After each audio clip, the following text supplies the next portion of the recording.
Holidays-nale, adu namma GT Holidays da. GT Holidays, South India's #1 travel brand.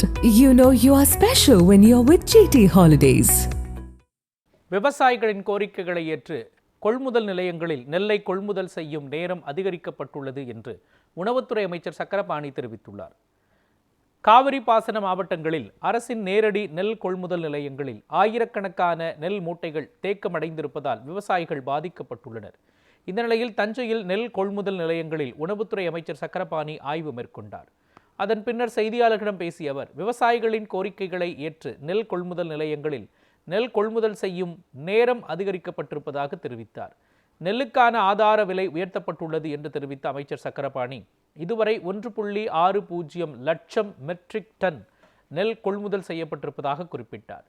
செறிவூட்டப்பட்ட அரிசி வழங்க மத்திய அரசு அனுமதி அளிப்பதில் ஏற்பட்ட காலதாமதம்தான் நெல் மூட்டைகள் தேக்கமடைய காரணம் என்றும் அமைச்சர் சக்கரபாணி தெரிவித்தார். 299 நேரடி கொள்முதல் நிலையங்கள் செயல்பட்டு வருகிறது. சென்ற ஆண்டு இதே காலகட்டத்தில் 162 நேரடி கொள்முதல் நிலையம்தான் செயல்பட்டது. இந்த ஆண்டு 1.6 லட்சம் மெட்ரிக் டன் இதுவரை நெல் கொள்முதல் செய்யப்பட்டிருக்குது. சென்ற ஆண்டு 1.28 லட்சம் மெட்ரிக் டன் கொள்முதல் செய்யப்பட்டது.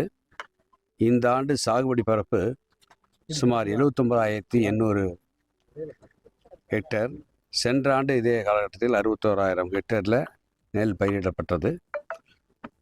இன்றைக்கி 1,250 லாரியில் வெளி மாவட்டங்களுக்கு நெல் மூட்டைகளை தினந்தோறும் அனுப்பி கொண்டிருக்கிறோம்.